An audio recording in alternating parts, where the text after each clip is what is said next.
Hello, guys. I'm Lila, my mother-in-law. April wasn't a problem in my life until she literally moved into my home. My husband Elliot and I had a fairly great life. I was a bit sad when he had to shift to another country for work. He said that he didn't want to leave me alone, but the offer there was extremely good. I told him to take the job, and he promised to come back as soon as possible. I stayed back in our country because my mother was sick, and I didn't want to be too far away from her. Things were going according to our plans, but then an accidental pregnancy landed on our plates. Elliot and I were expecting a baby boy. We were surprised by the news because we weren't even trying for a kid, but it happened, and we were happy to welcome our first child. The only problem was that I lived alone, and Elliot could only come back to our country once every 2 months. Flights are expensive, and we needed to save money for medical bills. My doctor had told me to rest as much as I could because there were some complications in my pregnancy. Elliot was really worried about me and didn't know what to do. I won't lie, but even I was a little worried about being all alone. That's when my mother-in-law came to us and said, "I can move in with you guys and help with the baby." "Really? Will you do that, Mom?" "Yes, why not, son? Lila is carrying my grandbaby, so this is the least I can do. She can't stay alone in the house and needs some help." "I do need some help, April. I'm tired all the time and have been told to take it easy, but it's just difficult to manage everything on my own and find time to rest." "Well, that won't be a problem if I move in with you. I will be a lot of help, and I can also give you breaks when you are overwhelmed with my grandson." "Sounds like a good idea, April. Thank you so much for offering to help." I was truly grateful for her help. My husband was going crazy worrying about me living alone, so he was relieved when his mom offered to help. She was the best candidate to stay with me because we thought she was reliable and trustworthy. My husband especially thought it was a great idea to have his mother stay with me because he trusted her to take care of me. But we had no idea how different things would be. We agreed to let April move in with us and stay as long as she felt comfortable. She left her rented apartment and stayed with us completely free of cost. My husband was funding her, so she didn't even have to get a job to contribute to the household. I was excited to have her with me and thought that it would help us develop a closer bond, but all my hopes and dreams were crushed a few days after she moved in. I realized that having her in my house was a big mistake. April didn't help me around the house at all. In the beginning, I was hesitant to ask her for help, and tried to do everything by myself. The only thing she did was cook for herself, that's right. She didn't even make a portion for me. I was doing everything around the house as usual, and even took up her share of housework when she slacked off. She was literally not doing anything to help me rest. As the weeks passed, I started to ask her to help me, but she straight up told me that it was my job, and she wasn't going to help. I don't like pestering people for help, so I kept and continued to do everything.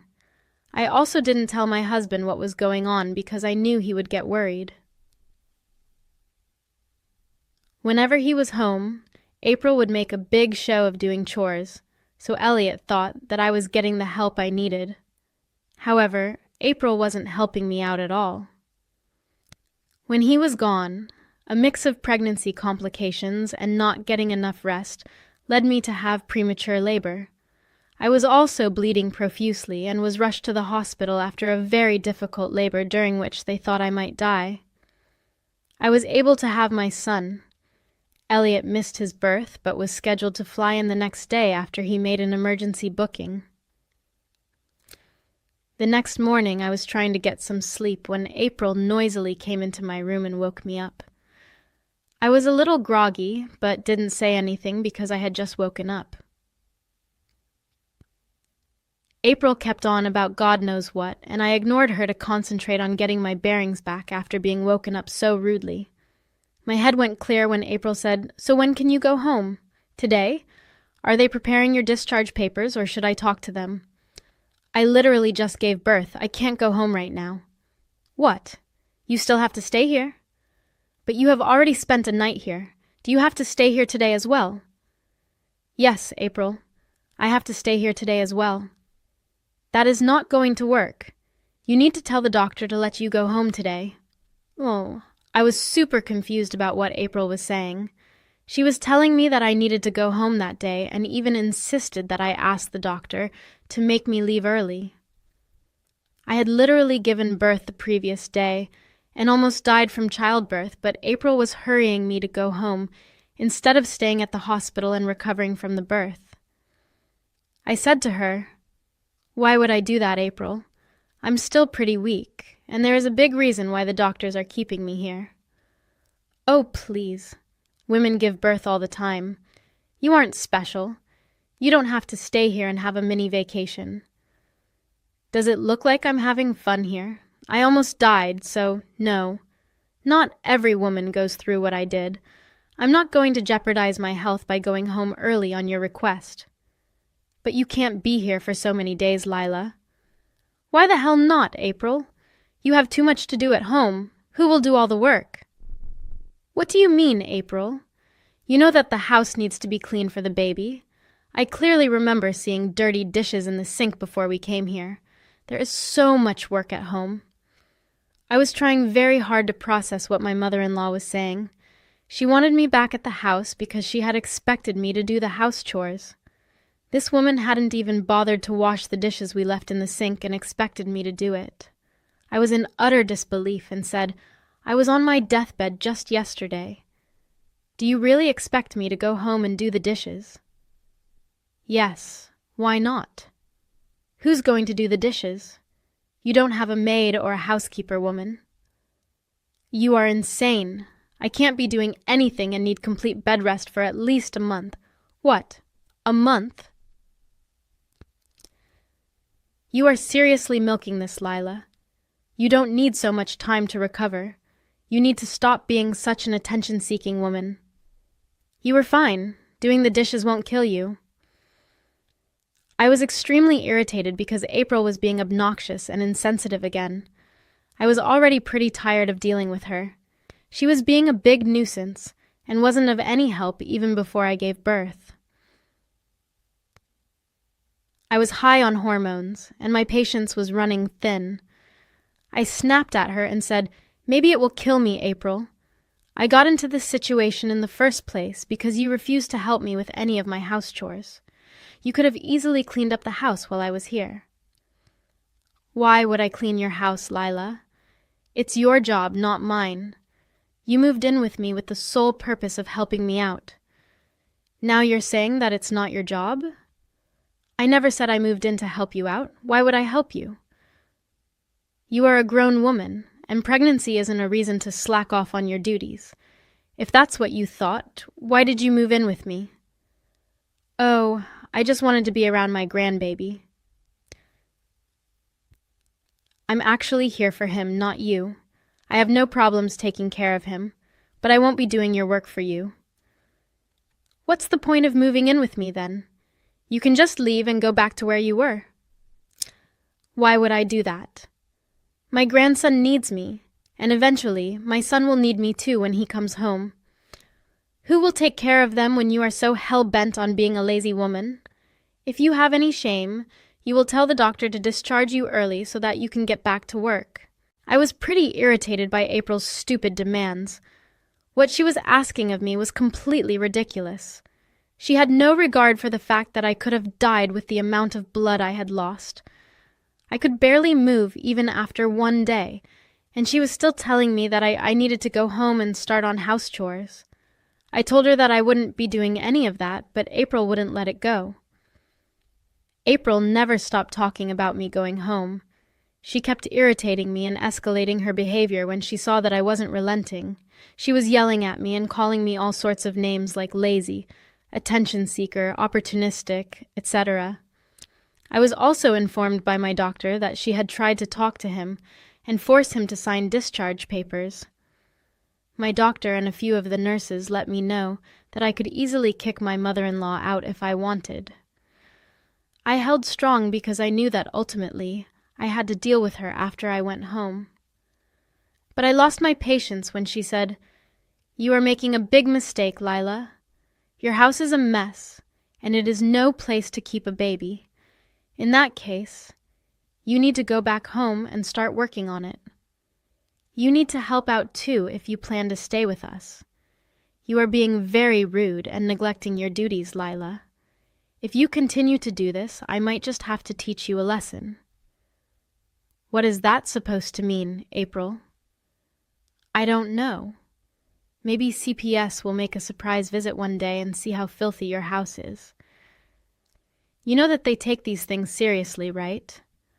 God knows what they might do if they see you not taking care of your house and making your son live in an unhygienic place." April was straight up threatening me. I looked at her in disbelief as she gave me a sly smile and then a smirk. She was telling me that she wasn't above calling CPS to take my child away. The very fact that she was willing to go to this extent to make me work around the house sent me into a rage. My motherly instincts kicked in the moment April threatened to have my baby taken away. I decided that I was no longer going to accept her horrible behavior and finally took a stand for myself. I yelled and screamed at her like a crazy woman until the nurses came and asked me if I wanted to kick her out.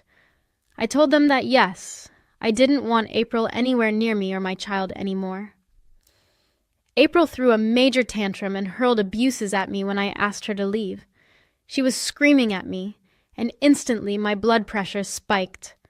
The nurses rushed in to calm me down and called security to throw my mother-in-law out. She refused to leave on the nurses' insistence, so they had to involve hospital security. After April was taken away, I broke down crying because of all the stress. The nurses calmed me down, and I called a friend over to come and see me. She immediately arrived at the hospital and stayed with me until my husband arrived that day. Elliot came to see me and asked, as soon as he landed, he came to the hospital straight from the airport and changed in my bathroom before holding our baby. We had some private time together with the three of us, and finally, I felt like I was at peace. Elliot was extremely worried about me and said that he was scared something was going to happen to me. He made sure that I was all right, and then settled down with our son. I had a doubt that he knew April was kicked out of the hospital. I wanted to talk to him about it, but he decided to beat me to it and said, "Honey, why did you kick my mother out?" "So she's told you about that already?" "Yeah. I called her on my way to the hospital from the airport. I just wanted to check on you and tell her that I was coming. She started to cry and said that you kicked her out." "So she cried to you?" "I'm pretty sure she said that I was being hormonal and unreasonable, right?" "I take her words with a grain of salt, Lila. I want to hear from you about what happened." "Well, your mother wanted me to go home today. She even tried to make the doctors discharge me." My husband looked as taken aback as I was when April demanded that I leave the hospital early. Elliot was looking at me as if he couldn't believe what I was saying. His eyes went wide, and he was in shock. He said, "What? Why the hell would she say that? You literally had a traumatic birth." "Well, she wanted me to go home and do the dishes and clean the house." "What are you talking about, Lila? Why do you have to go home and do it? She could just do it herself." "Nope. She told me very clearly that she wouldn't do anything that she considers to be my job." "But she moved in with you to help you out. Why is she suddenly refusing to help after you've given birth?" "Actually, she was never helping me, Elliot. I was doing all the chores in the house." I then proceeded to tell my husband everything that I had been keeping a secret. I didn't hold back and told him that April was never helping me. She only made a show of being a big help whenever Elliot was around. When he was gone, She would change her behavior and not do anything around the house. My husband was even more shocked when he got the full story from me. I was tired of allowing April to walk all over me, and finally told my husband everything. Elliot was in complete shock, but didn't say much while I talked. He was patient with me, and even comforted me as I started to cry, remembering what happened in the morning and how April had threatened to call CPS and get our child taken away. We knew that CPS wouldn't find anything amiss, but the fact that she was making threats wasn't sitting right with me or my husband. Elliot was starting to get super angry after he heard this part. He got even angrier when the doctor and nurses came in and told him that April's behavior had caused me to have a spike in blood pressure. They advised my husband to make sure I wasn't too stressed. Otherwise, I would get seriously sick. My husband listened to the doctors and said that he would do everything possible to make sure I stayed stress-free. When we were alone again, he said, "I'm sorry for what my mother did, Lila. I should have known better than to allow her into our house. It's okay, Elliot. You didn't know she would turn out to be like this. God, I hate the fact that you got sick because of her. If you had told me everything sooner, I would have done something. But don't worry, Lila, I'll take care of this." "What are you planning to do, Elliot?" "You don't have to worry about her anymore, Lila. Let me deal with her. You please take some rest and make sure you get better." My husband kissed the top of my head and stayed with me until I fell asleep. After I was asleep, he went back to the house to freshen up and came back to the hospital to spend time with me and our son. He did inform me that he had hired a housekeeper to clean up the house and make sure everything was pristine so that our baby and I would come home to a clean, sparkling house. I didn't ask about April and was content having her out of the hospital. On the day I was supposed to be discharged, I started to feel anxious again. I was dreading going back home and facing April. I know she would be pissed that I told my husband everything and complained about her. Plus, I was afraid she was going to find new ways to torment me. I was still weak and had a baby to take care of, so I was feeling extra vulnerable, but I didn't voice them out to Elliot. I trusted my husband and knew that he would protect me to the best of his ability, but I couldn't get rid of the nervousness that was eating me from the inside. I went home and was surprised to see that everything was truly sparkling. The housekeeper did an excellent job in cleaning and organizing everything. I settled in straight away and made myself comfortable. It is a different feeling to take your baby home from the hospital. Coming home was also a little emotional for me, because I had thought I might die and not be able to come back here. I enjoyed being back in my happy place, and was busy taking care of the baby while also being on bed rest. It was a long time later that I realized that I didn't see April around. She didn't even come home when it was quite late at night, and that's when I asked my husband, "Where is your mother, Elliot? Won't she be home today?" "No, Lila, she won't be home." "Oh, where did she go?" "She had to go somewhere, but I don't know, and I don't care. But don't worry, she won't be back anymore." "Wait, what? She won't be back? Is she mad at me because I complained to you?" "Oh, yeah, she is mad at you, but that's not why she left." "Then why did she leave out of the blue?" "Well, I kicked her out." I literally wasn't expecting to hear this. My husband made a straight face and told me that he had kicked his mother out of our house. I looked at him in awe and saw that he was smiling down at me. "You really kicked her out?" "Yes. That was the first thing I did when I came home from the hospital that day. I wasn't going to continue to let her stay in my house for free when she has been nothing but cruel towards you." I believe she didn't take this very well. We had a big fight, and she cried and begged me not to throw her out. But I didn't give in because your safety and mental health are more important to me than her fake tears. Thank you for doing this, Elliot. I was really dreading coming home and facing April after everything she did. I didn't tell you because I figured you would keep her in check, but you did much more than that. It's my duty to protect you, Lila. Of course I was going to do it, but won't this spoil your relationship with your mother? I don't actually care anymore, Lila. As I said, you mean more to me than her. Besides, I have already told her that we won't be in contact with her from now on. You don't have to face her or talk to her in the near future. I was glad to hear that Elliot had also decided to cut her off. I had been thinking about going no contact with her, but I was going to let Elliot stay in touch. But my husband had beaten me to the plan too. He had told his mother that he wouldn't be keeping in contact with her anymore. Sure, my son was going to miss out on one grandma, but he is better off without her. April did reach out to me after I came home from the hospital since Elliot had kicked her out. She had nowhere to go and was surfing couches at her relatives. No one was happy to host her and were exceptionally angry at her for being so cruel to me.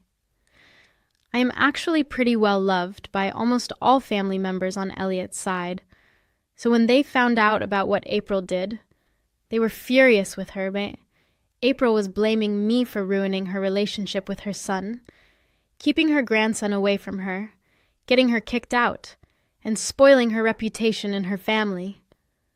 However, I simply said that this was all her own doing, and I wasn't responsible for her horrible actions. She sent me a bunch of nasty texts, which I forwarded to my husband. Elliot took care of the problem with April. He was so mad at her and said that he didn't want to contact her ever again. April was getting desperate to get back in contact with her son, so she changed tactics and begged me for forgiveness. It was nice seeing her grovel after what she had put me through. I didn't forgive her, though.